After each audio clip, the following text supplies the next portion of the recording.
Hello बच्चों, myself professor Abhishek Yadav, welcome back in तोशिप tutorial. तो आज हम लोग न्यू टॉपिक चालू करने वाले हैं नेटवर्क फंक्शन का, that is called as time domain behaviour from pole zero plot. Pole zero plot से आपका टाइम डोमेन में क्या चेंजेस होता है वो हम लोग अभी इधर देखने वाले हैं। So the time behaviour of A system can be determined by from pole zero plot. The given, consider a given network function is f of s is h into s minus z1 into s minus z2 into dot dot dot s minus zn upon s minus p1 s minus p2 into dot dot dot s minus pm. ऊपर zeros, नीचे poles और h मतलब scaling factor.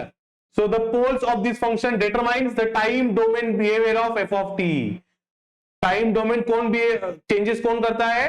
Poles of the network function. Poles किधर रहते हैं?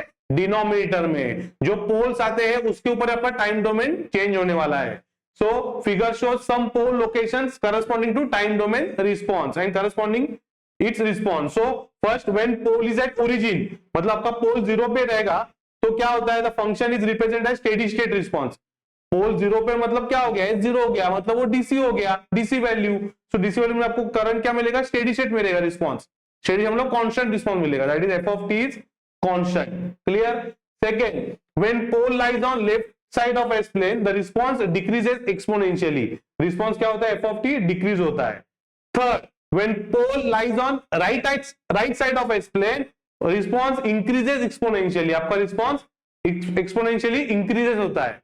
Fourth option, fourth condition, when pole lies on J omega axis. आपका pole जी omega axis पे आया मतलब वाई एक्सिस पे आया, तो response is sinusoidal steady state. Sinusoidal आपको वेवफॉर्म मिलती है, स्टेडी स्टेट मिलती है, मतलब कांस्टेंट साइनोसाइडल वेवफॉर्म रहती है।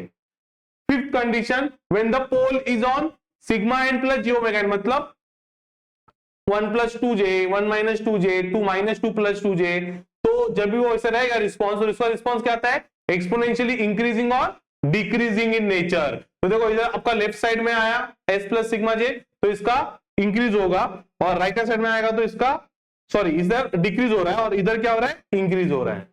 सो कभी कभी थियरी क्वेश्चन पूछते हैं एग्जाम में कि explain the time domain behaviour by using pole zero plot, तो ये आपको एक्सप्लेन करना है। Is that clear? Now next is what? Stability of the network. तो ये जो स्टेबिलिटी हम लोग कैसे डिफाइन करते हैं? तो stability of the network is directly related to location of poles in S plane. जो आपके लोकेशन है पोल्स के एस प्लेन में, उससे आपको क्या मिलती है? क्या मिलती है? स्टेबिलिटी। क्या है? वेदर इट इज स्टेबल है, अनस्टेबल है, मार्जिनली स्टेबल है। तो देखो फर्स्ट पॉइंट क्या बोला उसने? When all the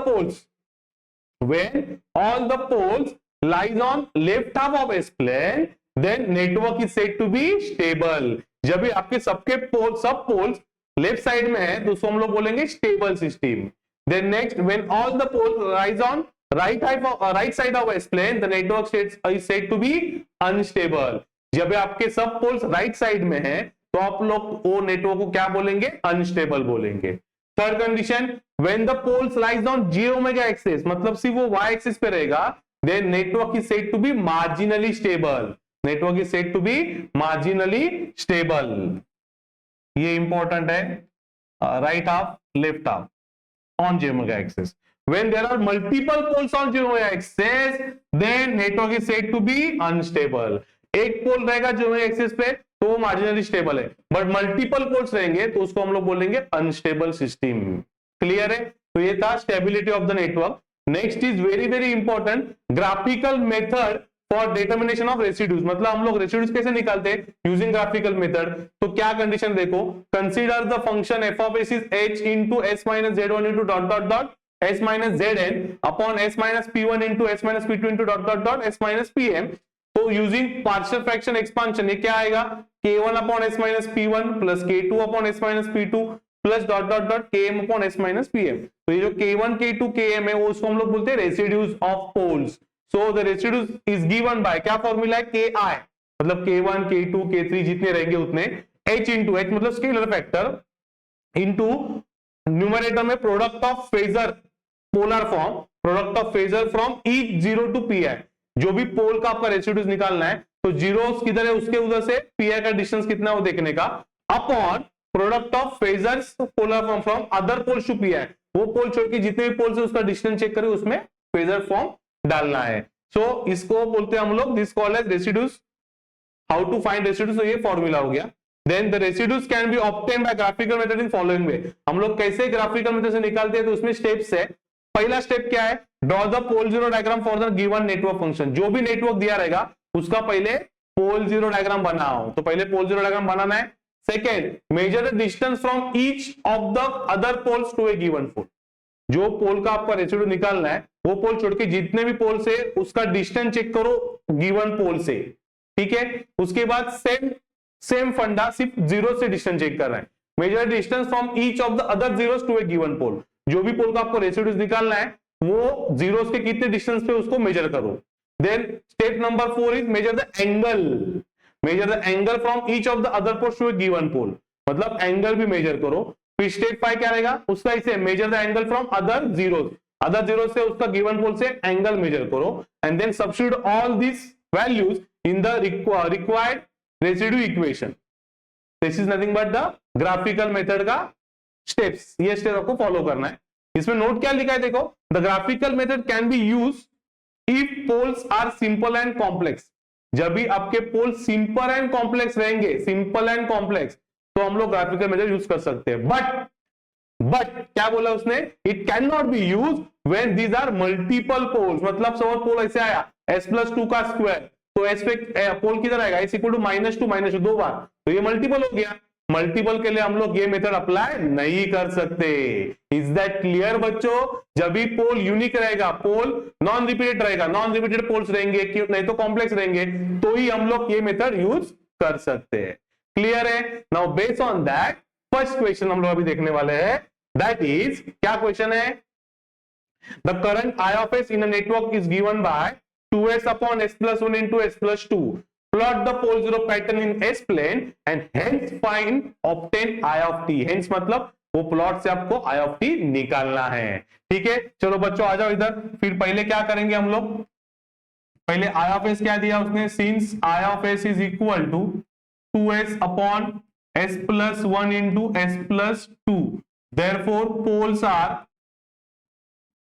are s equal to -1 and -2 and zeros are s equal to 0. Therefore its pole zero diagram is, पहले हम लोगों को pole zero diagram निकालना है। Therefore its pole zero diagram is, कैसे आएगा, this is sigma j omega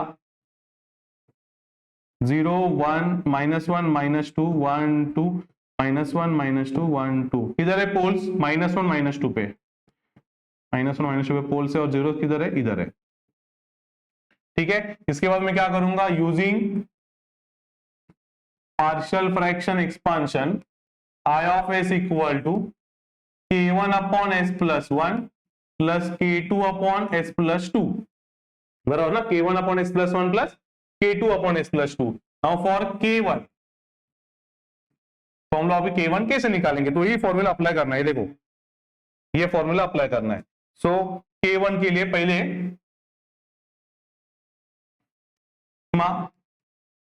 j omega 0 -1 -2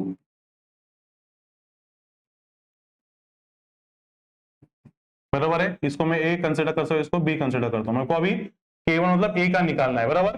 तो therefore k1 equal to h into h कितना है, स्केलर फैक्टर 2 इंटू, देखो क्या लिखा है, product of phasor from E 0 to pi। जीरो किधर है आपका, इधर, इधर से कितना डिस्टेंस है, 1 डिस्टेंस है, और कैसे जा रहा है, एंगल कितना आएगा, देखो इधर से ये ऐसे जाएगा ना, मतलब एंगल कितना आएगा, एंगल इज 180 डिग्री, राइट। एक ही जीरो है तो इतना ही आएगा, अपॉन नीचे क्या है, नीचे क्या लिखा है, product of phasor polar from other pole to P है। अभी ये छोड़ के अदर पोल कौन सा है, ये, इधर से कितना डिस्टेंस है, ये 1 ही डिस्टेंस है, तो इधर आएगा 1, और एंगल कितना है, सेम, देखो सेम लाइन पे, तो एंगल कितना आएगा, 0 डिग्री। समझ में आया? तो ये क्या मिलेगा आपको, देयरफॉर k1 इक्वल टू, ये आएगा 2 इंटू 1 एंगल 180। हम लोग को मालूम है ना, polar formula divide 1 divide by, ये डिवाइड कर दो, सबट्रैक्ट कर दे, तो 1 अपॉन 1 इज 1 आएगा, और 180 माइनस 0 इज 180 आएगा, तो इससे मल्टीप्लाई किया तो आपको क्या मिलेगा, it is 2 angle minus 180, angle 180 मतलब कितना आएगा -2, क्यों, बिकॉज एंगल 180 है, इसके लिए क्या आता है वो -2, कौन से फॉर्म में जाएगा वो, cos pi minus j sin पाई, तो cos पाई -1, इसके लिए वो -1 आया, तो आपको K2 कितना मिला K1 कितना मिला -2 मिला। Now come to next, that is for K2, right है, तो आप इधर ऐसे भी लिख सकते हो K1 equal to H into 0 at angle, sorry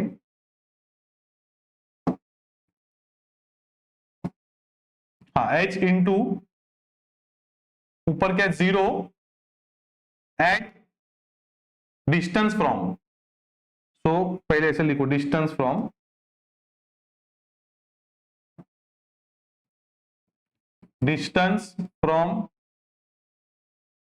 zero at origin, 0 at origin to pole A upon distance from pole at B to pole A, बराबर ना, तो ये फॉर्मूला हो गया क्लियर। अभी K2 के लिए क्या आएगा बोलो, this is sigma j omega 0 -1 -2, K2 मतलब ये है ना आपका K2, दिस इज B,